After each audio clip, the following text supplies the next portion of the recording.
گناہ ہمیشہ بند دروازوں کے پیچھے شروع ہوتا ہے۔ 4000 سال پہلے بند کمروں میں ایک نوجوان یوسف نے کہا معاذ اللہ۔ چند سال پہلے ایک جزیرے پر کچھ طاقتور لوگوں نے کہا ہمیں کوئی نہیں دیکھ رہا۔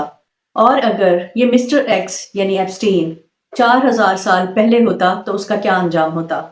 یہ ویلاگ دو زمانوں کی ٹکر ہے اور ایک ابدی سچ، ایک ابدی کہانی جو آج بھی زندہ ہے۔ تاریخ کے دو واقعات ہیں، ایک 4000 سال پہلے جو مصر کے ایک محل میں واقع ہوا اور دوسرا آج امریکہ کی عدالتوں میں ہے۔ دونوں ایک جیسے کردار، طاقت کا ناجائز استعمال، معصوموں کا شکار اور ہوس کا بے لگام اژدہا، لیکن دونوں کا انجام مختلف، ایک میں اللہ کی حفاظت اور دوسرے میں شیطان کی طاقت۔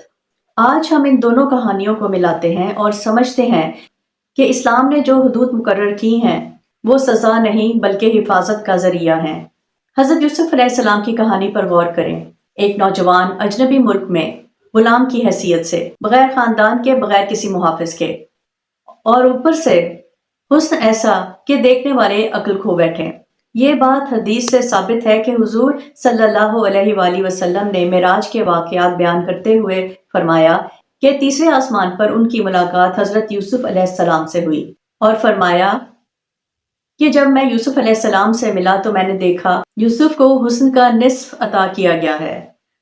علماء کرام نے یہ بھی کہا کہ رسول صلی اللہ علیہ وآلہ وسلم کا حسن ان سے افضل تھا۔ حضرت یوسف علیہ السلام کا حسن صرف جسمانی نہیں تھا، یہ ایسا نور تھا جو ہر دل کو متاثر کرتا تھا۔ زلیخا کون تھی؟ وہ عزیز مصر کی بیوی تھی، مصر کے سب سے طاقتور وزیر کی زوجہ۔ اس کے پاس تھی دولت لامحدود، طاقت بے پناہ، حیثیت ملک کی اشرافیہ میں، اختیار حضرت یوسف علیہ السلام کی مالکہ کا، یعنی ہر وہ چیز جو انسان کو بے لگام کر دے۔ اور جب طاقت بے لگام ہو جائے، یہی ہے مسٹر ایکس کی کہانی۔ اللہ تعالیٰ نے قرآن میں اس لمحے کو انتہائی تفصیل کے ساتھ بیان کیا ہے، اور اس عورت نے جس کے گھر میں وہ تھے اسے پھسلانا چاہا، اور اس نے دروازے بند کر لیے اور کہا آ جاؤ۔ تصور کریں اس منظر پر، دروازے بند، کوئی گواہ نہیں، مالکہ کا حکم، انکار کا مطلب سزا، شیطان کا وسوسہ، کوئی نہیں دیکھ رہا، نفس کی آزمائش، انسان کی کمزوری کا امتحان۔ یہ وہ لمحہ تھا جہاں دنیا کہتی ہے کوئی نہیں دیکھ رہا، کر لو جو کرنا ہے، کسی کو پتہ نہیں چلے گا۔ لیکن حضرت یوسف علیہ السلام نے کیا کیا؟ انہوں نے کہا اللہ کی پناہ، بے شک اللہ نے مجھے اچھا ٹھکانہ دیا، اور بے شک ظالم کبھی فلاح نہیں پاتا۔ اور وہ بھاگے، دروازے کی طرف دوڑے۔ یہ بزدلی نہیں، عقل مندی تھی، کیونکہ اللہ کے نبی جانتے تھے کہ شیطان سے کس طرح بچنا ہے۔ یہ آزمائش ہے، اب بھاگنا عبادت ہے، اللہ تو دیکھ رہا ہے۔ پھر وہ واقعہ ہوا جو تاریخ میں ایک منفرد مثال ہے۔ مصر کی اشرافیہ خواتین نے زلیخا پر تنقید کی۔ زلیخا نے اس کے جواب میں ایک دعوت رکھی اور تمام عورتوں کے ہاتھوں میں سیب اور چھری پکڑا دی۔ قرآن میں آیا ہے، اور جب انہوں نے اسے دیکھا تو اسے بہت عظیم پایا اور اپنے ہاتھ کاٹ لیے اور کہا اللہ کی پناہ، یہ انسان نہیں، یہ تو معزز فرشتہ ہے۔ پھل کاٹتے کاٹتے انہوں نے ہاتھ کاٹ لیے اور انہیں پتہ بھی نہ چلا۔ یہ کیا ثابت کرتا ہے؟ جب نفس بے قابو ہو جائے تو انسان اپنے آپ کو بہت نقصان پہنچاتا ہے۔ اب ذرا ایکس فائلز کو دیکھ لیں اور زلیخا کے واقعے کے ساتھ کمپیئر کر لیں۔ مسٹر ایکس کا نیٹ ورک اور زلیخا کا محل۔ مسٹر ایکس ارب پتی کی دولت اور اثر و رسوخ، زلیخا شاہی طاقت اور دولت، یہاں معصوم بچیوں کا شکار، وہاں ایک غلام کا شکار۔ مسٹر ایکس کی سیاستدانوں اور نامور شخصیات کی ملی بھگت، یہاں اشرافیہ کی ملی بھگت۔ جزیرے پر قانون سے دور، یہاں بند کمرے میں کوئی گواہ نہیں۔ مسٹر ایکس کی پلی ڈیل، سزا سے بچ گیا۔ زلیخا نے کہا میں نے تو کچھ غلط نہیں کیا، یہاں طاقتور لوگوں کا نام چھپانا اور وہاں اشرافیہ کی خاموشی۔ لیکن سب سے اہم فرق دیکھیں، حضرت یوسف علیہ السلام کو اللہ کا خوف تھا جبکہ مسٹر ایکس کو کوئی خوف نہیں۔ حضرت یوسف نے کہا اللہ کی پناہ، مسٹر ایکس نے کہا مجھے کوئی نہیں پکڑ سکتا۔ ایک نے اللہ کی حدود کو یاد کیا، دوسرے نے انسانی قوانین کو بھی توڑ دیا۔ مصر کی امیر عورتیں حضرت یوسف کو دیکھ کر اپنا ہاتھ کاٹ بیٹھیں۔ تو یہ علامت تھی، بے لگام نفس والا انسان اپنے آپ کو اذیت دیتا ہے۔ اب مسٹر ایکس کے نیٹ ورک کو دیکھیں۔ یہ اشرافیہ جنہوں نے ہوس میں سب کچھ لٹا دیا، شہرت مٹی میں مل گئی، دولت عدالتوں میں لٹ گئی، خاندان تباہ ہو گئے، نام تاریخ میں شرمندگی سے لیا جائے گا۔ انہوں نے اپنے ہاتھ کاٹ لیے مجازی طور پر۔ بہت سے لوگ اسلام کی حدود کو دیکھ کر کہتے ہیں یہ بہت سخت ہیں، یہ آزادی کو محدود کرتی ہیں، یہ تو پرانے زمانے کی باتیں ہیں۔ لیکن حضرت یوسف علیہ السلام کا واقعہ اور مسٹر ایکس کا کیس ساتھ رکھ کر دیکھیں۔ اللہ نے جو حدود بنائی وہ یہ ہیں۔ قرآن میں آتا ہے، مومن مردوں سے کہو اپنی نگاہ نیچی رکھیں۔ کیوں؟ کیونکہ نگاہ گناہ کا پہلا قدم ہے۔ مسٹر ایکس نے شکار کیسے پھنسائے؟ پہلے نظر، پھر توجہ، پھر جال۔ نگاہ نیچی رکھنا کمزوری نہیں، یہ شیطان کا پہلا ہتھیار توڑتا ہے۔ اسلام نے مردوں اور عورتوں کا آزادانہ اختلاط محدود کیا ہے۔ لوگ کہتے ہیں یہ عورت کو قید کرنا ہے، لیکن مسٹر ایکس کے کیس میں دیکھیں، نوجوان لڑکیوں کو بند جگہوں پر بلایا، تنہائی کا شکار کیا، اختلاط کی آزادی کو جال کے طور پر استعمال کیا۔ اسلامی پردہ نظام در حقیقت کہتا ہے کوئی مرد کسی غیر محرم عورت کے ساتھ تنہا نہ ہو۔ یہ حکم ہوتا تو مسٹر ایکس اپنے جال میں کامیاب نہ ہو پاتا۔ حضرت یوسف علیہ السلام نے کیوں انکار کیا؟ کیونکہ وہ جانتے تھے بے شک میرا رب ہر چیز کا علم رکھتا ہے۔ تقوی ایک ایسا اندرونی چیک سسٹم ہے جو آپ کو اندر سے روکتا ہے۔ مسٹر ایکس کے پاس کیا تھا؟ قانون اس نے خرید لیا، لوگوں کا خوف پیسے سے خاموش کرا دیا۔ تقوی کبھی تھی ہی نہیں۔ جب تقوی نہ ہو تو انسان کو روکنے والا کوئی نہیں رہتا۔ اللہ نے فرمایا نکاح کرو ان میں جو بے نکاح ہیں۔ اسلام نے جنسی جذبے کو غیر فطری طریقے سے دبانے کا حکم نہیں دیا، بلکہ اسے حلال اور پاکیزہ طریقے سے پورا کرنے کا کہا۔ مسٹر ایکس کا نیٹ ورک اس وقت پھلا پھولا جب معاشرے نے جنسی آزادی کو گلوریفائی کیا، نکاح کو بوجھ سمجھا جانے لگا، حرام راستے نارمل ہو گئے۔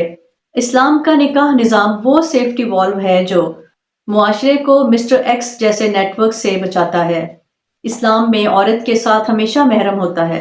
یہ سوچ پرانی نہیں۔ مسٹر ایکس کے شکار اکیلی لڑکیاں تھیں، بغیر کسی محرم کے، طاقتور لوگوں کے سامنے بے بس۔ محرم کا نظام شیطان کے جال کو توڑتا ہے۔ یہاں ہم بات کر لیتے ہیں قلب، نفس اور عقل کی۔ قلب روحانی کمانڈ سینٹر ہے۔ یہ وہ جگہ ہے جہاں ایمان رہتا ہے۔ اللہ فرماتا ہے بے شک جو اللہ کو کھڑے، بیٹھے اور لیٹے ہوئے یاد کرتے ہیں اور آسمانوں اور زمین کی تخلیق میں غور کرتے ہیں۔ نفس کے 3 مراحل ہیں۔ نفس امارہ جو برائی کا حکم دیتا ہے، نفس لوامہ جو ندامت محسوس کرتا ہے، نفس مطمئنہ جو اللہ کے ذکر سے سکون محسوس کرتا ہے۔ عقل صحیح اور غلط میں فرق کرتی ہے، فیصلے کرتی ہے۔ عقل صحیح طریقے سے کام کرنے کے لیے صحت مند دل کی محتاج ہے۔ ایک آئینے کا تصور کریں۔ ہر گناہ ایک زنگ کے دھبے کی طرح ہے۔ ایک دھبا، ابھی آپ اپنا عکس دیکھ سکتے ہیں، لیکن گناہ کے بعد گناہ، تہ کے بعد تہ، جب تک آئینہ مکمل طور پر سیاہ نہ ہو جائے، جیسا کہ قرآن بیان کرتا ہے۔ بلکہ ان کے دلوں پر زنگ چڑھ گیا ہے ان کے اعمال کی وجہ سے جو وہ کماتے ہیں۔ جذبات مرحلہ وار کس طرح گراوٹ کا شکار ہوتے ہیں؟ پہلا مرحلہ، عارضی لذت کے بعد جرم کا احساس حیا بے چینی پیدا کرتی ہے۔ دوسرا مرحلہ، دماغ جواز پیش کرنے لگتا ہے سب کرتے ہیں، یہ اتنا بھی برا نہیں، حیا کمزور اور ہمدردی ختم ہونے لگتی ہے۔ تیسرا مرحلہ، روحانی بے حسی، ندامت محسوس نہیں ہوتی، قرآن دل پر اثر نہیں کرتا۔ اللہ متنبہ کرتا ہے پھر اس کے بعد تمہارے دل سخت ہو گئے، پتھروں کی طرح یا اس سے بھی زیادہ سخت۔ چوتھا مرحلہ، مکمل روحانی اندھا پن، تکبر، انکار۔ قرآن میں ہے، اللہ نے ان کی سماعت اور دلوں پر مہر لگا دی ہے اور ان کی آنکھوں پر پردہ ہے۔ حضرت یوسف علیہ السلام نے کیا کھویا؟ جھوٹا الزام لگا، جیل گئے، کئی سال کی قید کاٹی، لیکن آخر میں اور اس طرح ہم نے یوسف کو اس سرزمین میں اقتدار دیا، مصر کے وزیر خزانہ بنے، خاندان سے ملاپ ہوا، تاریخ میں سب سے عظیم شخصیت کے طور پر ابھرے۔ قرآن میں ان کی کہانی ابدی ہو گئی۔ اللہ نے دنیا میں بھی عزت دی اور آخرت میں بھی۔ مسٹر ایکس نے کیا پایا؟ جیل میں مشکوک موت مرا، نام ہمیشہ کے لیے بدنام ہو گیا۔ ایک ایک کر کے تمام ساتھی بے نقاب ہو رہے ہیں، اور آخرت میں؟ قرآن میں ہے، یہ دنیا کی زندگی تو صرف ایک کھیل تماشا ہی ہے، اور آخرت کا گھر ہی اصل زندگی ہے۔ وہاں کوئی پلی ڈیل نہیں، وہاں کوئی وکیل نہیں، وہاں کوئی پیسہ کام نہیں آئے گا۔ اللہ نے قرآن میں شیطان کا اعلان درج کیا، میں ضرور ان کے لیے بیٹھوں گا تیری سیدھی راہ پر، اور پھر میں ان کے آگے سے اور پیچھے سے، دائیں سے اور بائیں سے آؤں گا۔ شیطان کے 4 ہتھیار ہر زمانے میں ایک جیسے تھے۔ طاقت کا غرور، تم اتنے طاقتور ہو کوئی کچھ نہیں کر سکتا۔ بتدریجی پستی، پہلے چھوٹا گناہ، پھر اس سے بڑا، اور پھر انتہا۔ معاشرتی نارملائزیشن، کچھ نہیں ہوتا، سب کر رہے ہیں، کوئی نہیں دیکھتا، بند کمرے میں کون جائے گا؟ مسٹر ایکس کے نیٹ ورک میں 4 ہتھیار استعمال ہوئے، لیکن حضرت یوسف علیہ السلام نے تمام ہتھیاروں کو توڑا۔ اس کہانی سے ہمیں کیا سبق ملتا ہے؟ حضرت یوسف علیہ السلام ایک لمحہ نہیں رکے، نہ سوچا، نہ جواب دیا، نہ سمجھانے کی کوشش کی، بس بھاگ گئے۔ یہ کمزوری نہیں تھی، یہ عقل مندی تھی۔ آج بھی اگر کوئی ایسی صورتحال آ جائے جو گناہ کی طرف لے آئے تو وہ جگہ چھوڑ دیں۔ پہلا لفظ جو حضرت یوسف علیہ السلام نے کہا وہ تھا معاذ اللہ۔ آج بھی اگر ایسا کچھ ہو تو پڑھیں تعوذ، اعوذ باللہ من الشیطان الرجیم، ہر آزمائش سے پہلے۔ اسلامی حدود کو بوجھ نہ سمجھیں، یہ وہ باڑ ہے جو آپ کو گہرے کنویں میں گرنے سے بچاتی ہے۔ جو جتنا طاقتور ہے اس کا امتحان بھی اتنا ہی کڑا ہے۔ مسٹر ایکس کے پاس طاقت تھی مگر ہدایت نہ تھی، نتیجہ تباہی۔ ہر لمحہ اللہ کو یاد کریں، اور جب بھی شیطان تمہیں وسوسہ ڈالے تو اللہ کی پناہ مانگو، بے شک وہ سننے والا اور جاننے والا ہے۔ قرآن۔ ہم نے یہ کہانی قرآن میں پڑھی تھی۔ ہمیں پتا تھا کہ طاقت کو خدا کا خوف نہ ہو تو کیا ہوتا ہے۔ ہمیں پتا تھا بے لگام نفس انسانیت کو کہاں لے جاتا ہے۔ ہم جانتے تھے کہ اشرافیہ کی ہوس بے گناہوں کو نگل جاتی ہے۔ اللہ نے یہ کہانی قرآن میں اس لیے نہیں رکھی کہ ہم صرف اسے پڑھیں، بلکہ اس لیے رکھی ہے تاکہ جب بھی زندگی میں بند دروازے سامنے آئیں، جب بھی طاقت اور ہوس ہمیں للچائے، جب بھی شیطان کہے کوئی نہیں دیکھتا، تو ہم یاد کریں وہ نوجوان جس نے کہا تھا معاذ اللہ، بے شک ظالم کبھی فلاح نہیں پاتے۔ اللہ ہمیں حضرت یوسف علیہ السلام کی سیرت سے روشنی لینے کی توفیق عطا کرے۔ اللہ ہمارے نوجوانوں کو شیطان کی چالوں سے محفوظ رکھے۔